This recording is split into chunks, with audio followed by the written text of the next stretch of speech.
Assalamualaikum warahmatullahi wabarakatuh.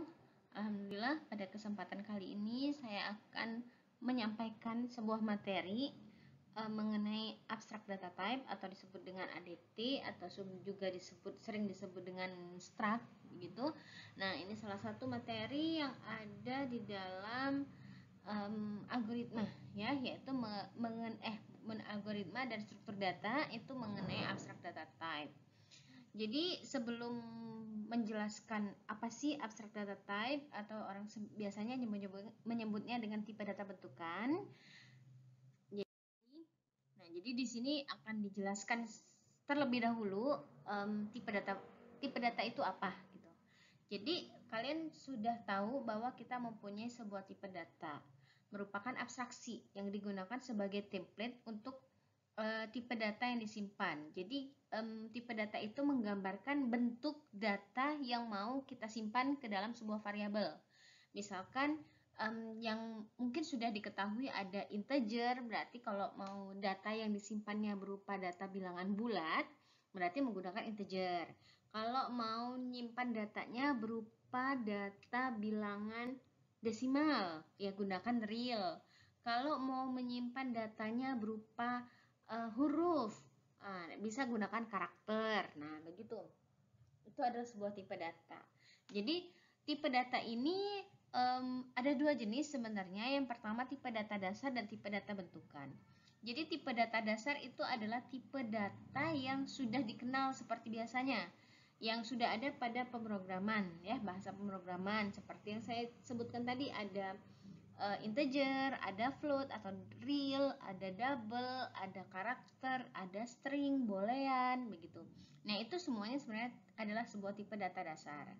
Nah, jadi kita bisa membuat, ya, ada tipe selanjutnya atau jenis dari tipe data lainnya, itu adalah tipe data bentukan. Jadi, tipe data bentukan ini adalah tipe data yang didefinisikan sendiri oleh programmer. Jadi, programmer atau analisnya bisa membuat tipe data bentukan sendiri yang dia bentuk sesuka hati. Nah, bukan sesuka hati maksudnya ya suka-suka dia, enggak, tapi memang sesuai dengan sesuai dengan kebutuhan program atau kebutuhan sistem yang ingin dia buat begitu. Jadi bisa dibentuk sebuah tipe data sendiri.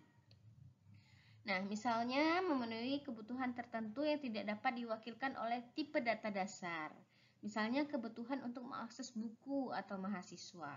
Jadi, tipe data bentukan ini sebenarnya adalah kumpulan dari beberapa tipe data dasar. Ya. Mirip-mirip kalau array ya, kalau kita sudah belajar array, kalau array itu menyimpan banyak data, ya, menyimpan banyak data tapi semua tipenya sama. Ya. Tapi kalau tipe data bentukan, kita bisa menyimpan beberapa data, ya, beberapa data dengan tipe data yang berbeda-beda. Kita gabung atau kita rangkum dalam sebuah tipe data bentukan. Jadi, tipe data bentukan merupakan gabungan dari satu atau lebih tipe data dasar. Satu atau lebih tipe data dasar.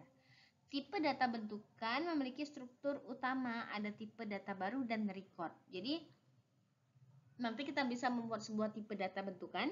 Di dalamnya itu terdapat beberapa inisialisasi atau deklarasi dari setiap tipe data. Tipe datanya bisa beragam. Bisa misalnya di dalamnya ada integer, ada float, ada karakter, ya boleh saja. Ya, beda sama kalau array. Kalau array memang dia menyampung banyak data, tapi data tersebut tipe datanya seragam. Itu ya yang harus dibedakan antara array dan tipe data bentukan. Nah, ini tipe bentukan.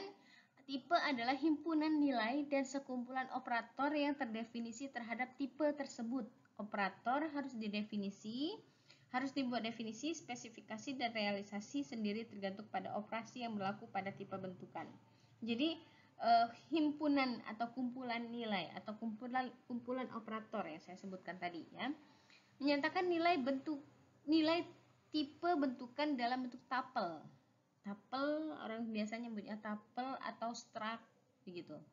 Contohnya misalnya poin, kalian sudah belajar poin, ya, poin sebuah titik dalam diagram Kartesian, masih ingat diagram Kartesian?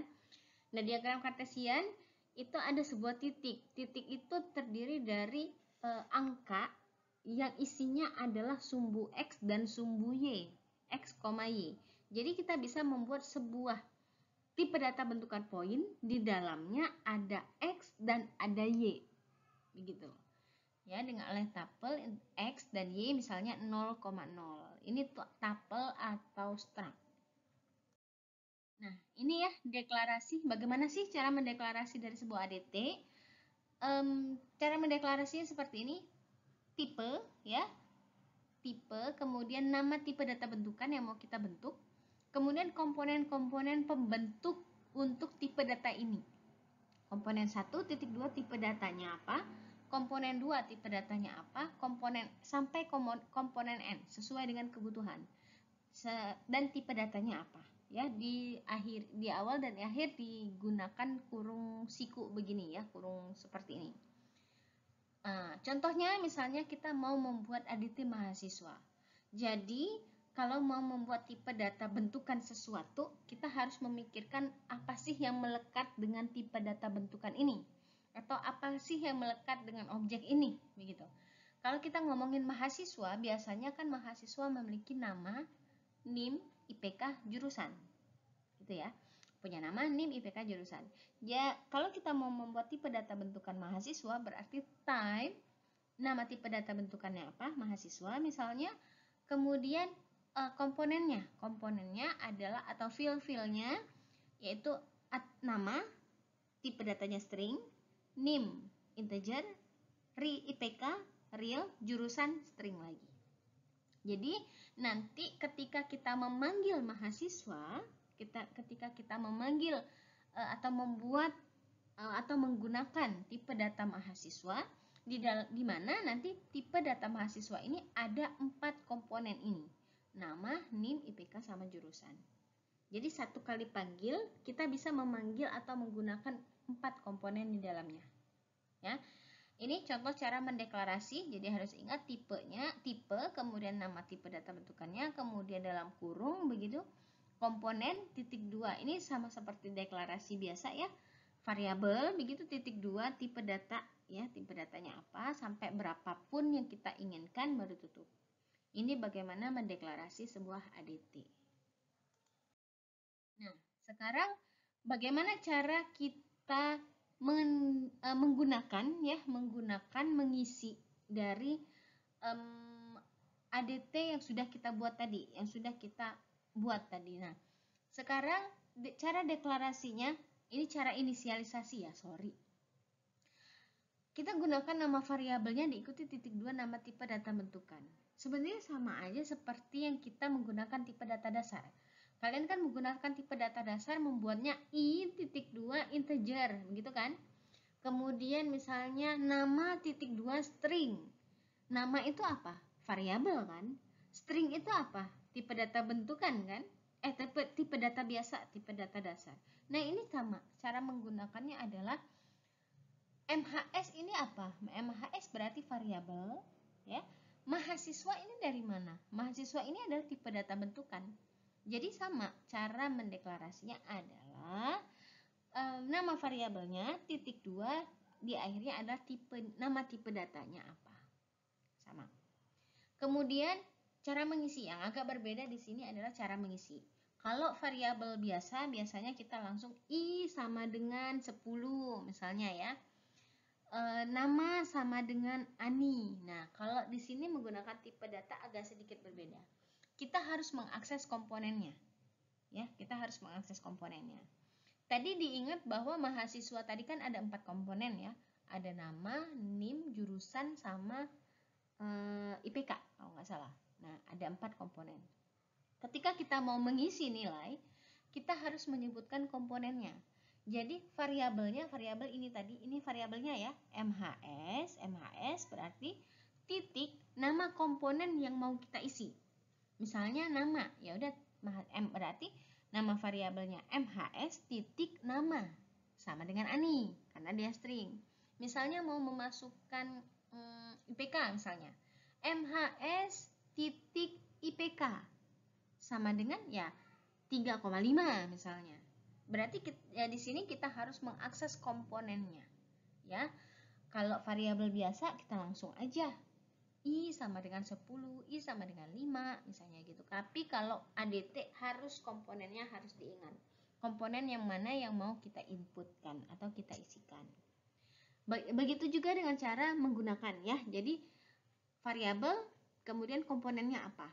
Misalnya kita mau sistem outprint, begitu sistem outprint yang mana yang mau kita keluarkan atau tampilkan nilainya, misalkan nama variabel yang mau kita tampilkan adalah namanya, berarti tinggal nama variabelnya MHS titik komponennya yaitu adalah nama. Kalau misalnya kita mau menampilkan IPK, berarti tinggal MHS titik IPK. Mau menampilkan jurusan, MHS titik jurusan, begitu ya. Disesuaikan, jadi harus tahu komponen yang mana yang mau kita input atau mau kita pakai gitu. Nah, ini contohnya ya. Jadi ini tipe data tadi ya, kemudian kita deklarasi ya atau kita gunakan di sini dengan nama variabelnya. Ini struknya yang mendefinisikan komponen-komponen yang ada di dalam tipe data itu. Kemudian baru ini kita deklarasi variabelnya titik 2, nama struknya apa atau tipe data bentukannya apa seperti yang tadi ya. Kemudian begin. Kalau mau mengisi nama berarti MHS titik nama Ani, MHS titik NIM 10 misalnya, MHS titik IPK, MHS titik jurusan. Kalau mau menampilkan ya write MHS titik nama, MHS titik NIM, IPK sama jurusan. Jadi harus ada komponennya begitu. Array of struct. Jadi untuk ADT ini bisa kita gabungkan dengan array ya. Jadi mahasiswa kalau tadi hanya sebagai variabel biasa, sekarang kita jadikan ADT itu atau tipe data itu menjadi sebuah array. Jadi mahasiswanya ada banyak ya. Kalau tadi kan mahasiswanya cuma satu, kalau sekarang mahasiswanya dengan banyak dengan menggunakan tipe data mahasiswa yang sudah kita struct di sini.